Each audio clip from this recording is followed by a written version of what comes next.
Today I wanted to look at this stuff called blue stuff that I've gotten. It's a thermal mold. It goes by a couple other names too, but I've gotten it from Green Stuff World. So like in one case, what I did was, what's really easy is if you do a mold like this where something lays in it. This was a piece of like a Zora Raiden, I think, from Monster Apocalypse. This laid in there. Then I was able to clear cast it, so I got a copy now, and I've got a clear copy, and so I made like multiple ones of these. This is one way that I found that it works really well, and what I'm attempted to do now is I want to go ahead and take the little ram head from the Skeletor Hot Wheel, and I want to cast it clear or maybe green. So this is my first attempt at making the mold. What's interesting, or what I'd like to try to look at doing now, is this will do pretty well. I'll just use my little clamp again.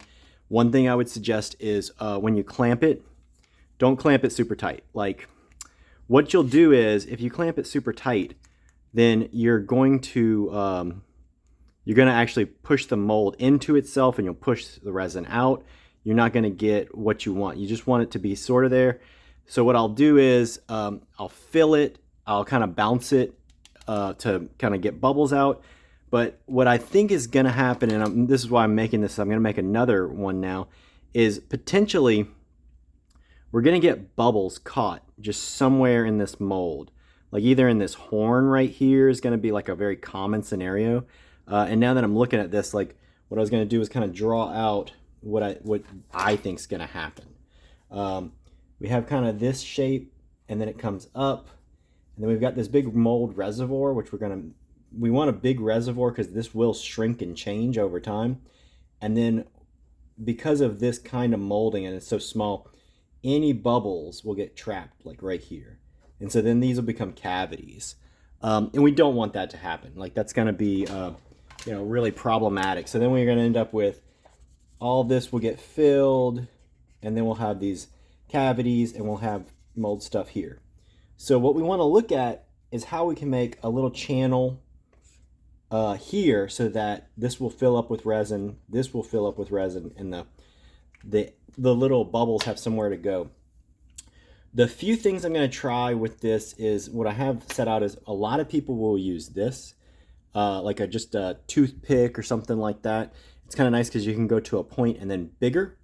I have these little styrene things, again, for some of the stuff that I did with a game called Monster Apocalypse. I bought these at like a little craft store, like a train store, and I wanted to try these out because they're really thin, they're a little square, and in this particular case, this what we're trying to cast is really tiny, so it's kind of difficult. So let me get going because we only have so much time on this this medium that we're going to use to actually cast. It's real hot. You put it in just boiling water, which I have here, and then you can more or less mold it into a rough shape, then make like one side of your mold. So let's go ahead. Might need more, but let's start off with this. So we're going to go here. We're going to have our pour, and then looking at this already, it's going to be really difficult to get that out of there. As far as like potentially, let's see if we can do this. There's an option where what you can do is you can kind of I don't know that that'll work, but you can also try to like inject from the side. So that's another option. I was watching a video of a guy who was doing kind of like a side injection. So we could try this. This should give us pretty good fill. And really the other problem, it's like I said, it's mainly right here that I'm worried that we're going to get something stuck. Maybe let's try like this. So we'll make a little piece there. And now all we have to do is just wait for this, and it will harden.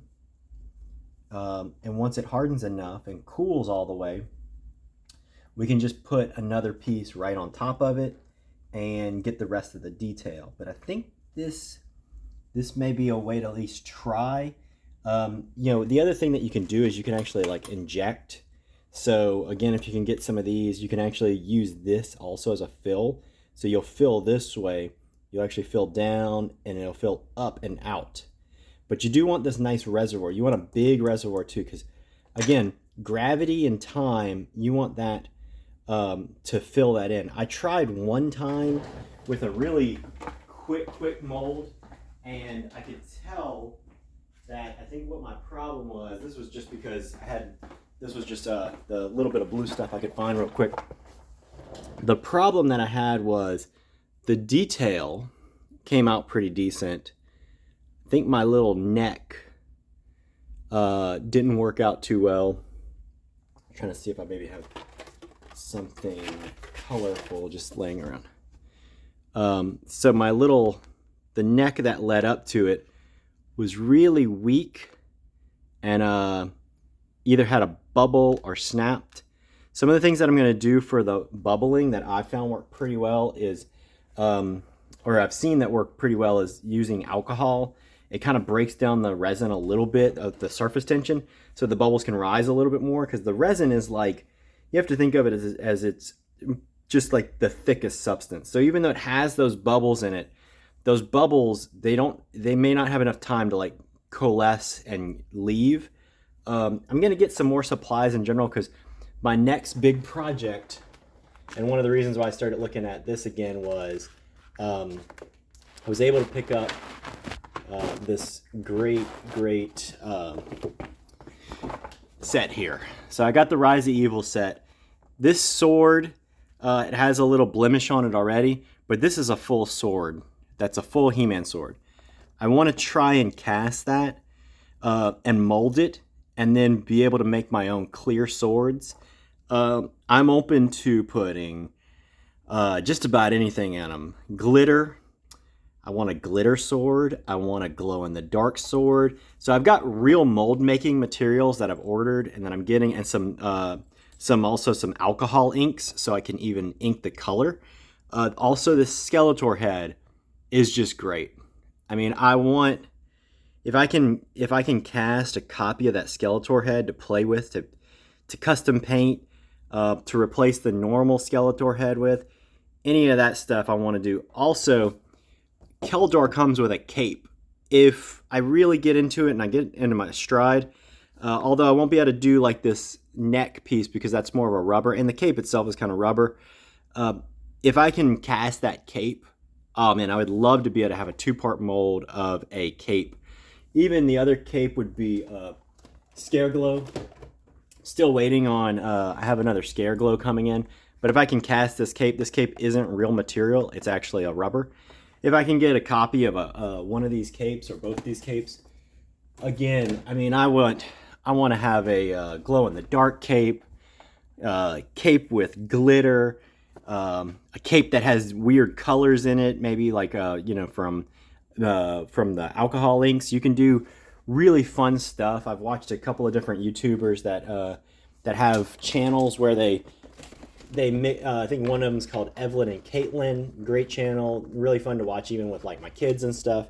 But they do so much great resin things that I can't wait. I want to try it out. I want to go in the garage, try playing around with resin again. Like I said, I've done some minor things like these copies. I did for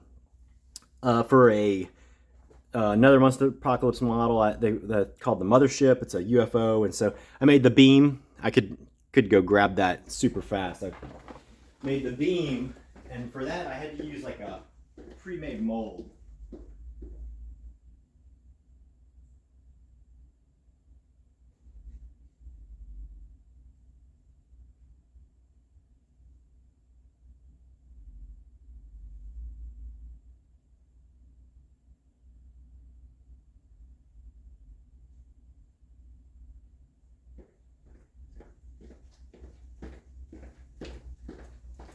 So Mothership, and even this has made me learn a lot about resin casting. This did pretty well as far as bubbles, but you can tell I used something that was just an over-the-counter resin, and it's kind of yellowed over time. This is maybe 2 or 3 years old. Also, in this case, I was trying to get like a a suction effect. So I used like some pieces of metal that were kind of tiny, and then like glued little debris to it. It looks pretty good on the tabletop. And I got a little magnet so that it was easy to transport. But you can already see there's yellowing in this. So again, alcohol inking this would be really nice, potentially to give it like a specific color. Also the resin, I ordered some resin that I've seen on another video that I'm expecting is higher quality than what I was getting. I was getting stuff at like Michael's, Hobby Lobby, just stuff in town. So I'm gonna try with a higher quality resin and see how it does, just because it's kind of upsetting that, like, sadly, this is just ever so slightly yellow. And what's fun is because I bought this this form, I would actually, anytime that I would do anything with resin, if I had leftovers, I would just pour it into one of the form that I had, and I actually gave away, there was a tournament where I gave away some of these. The original model, it had like, it was like this tiny. It was so tiny, the base for poor Mothership. And it's just so nice when Mothership has a nice big base. I mean, this is just stuff too. I added a bunch of legs because I just wanted Mothership to have a bunch of legs.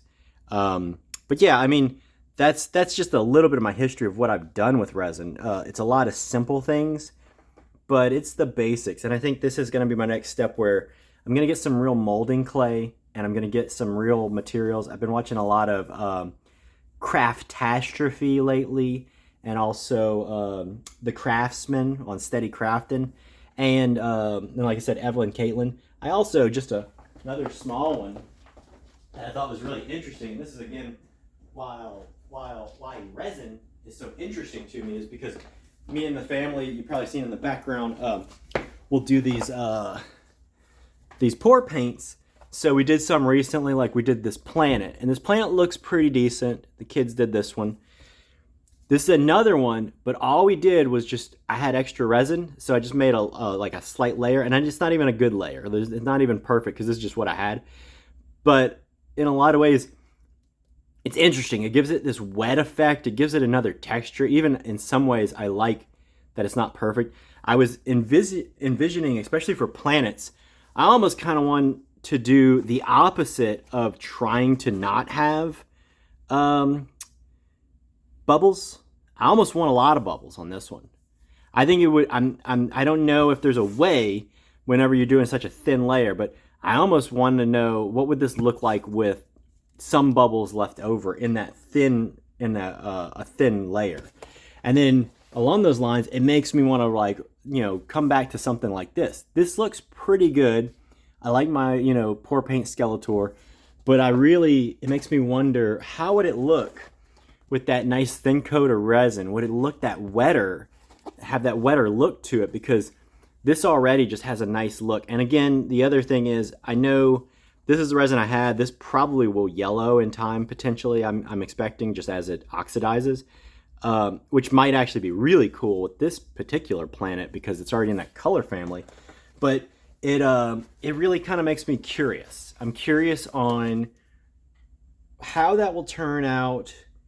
And if, again, that will make my projects a little bit nice, that if I ever like overdo the amount of resin I produce, like I said, I used to just keep this guy's cube around so that I could just pour, because everybody wants to, you know, resin is expensive. You don't want to just waste it. But now I can also just keep stuff like this out. So I've gotten some supplies. I hope to also make some videos on some of this stuff, as far as like my process goes, just to document it for myself and learn from it myself. And then potentially to put that out there, so that if there are other people that see it and they have suggestions, they can give me suggestions and feedback so I can improve. But that's it for today.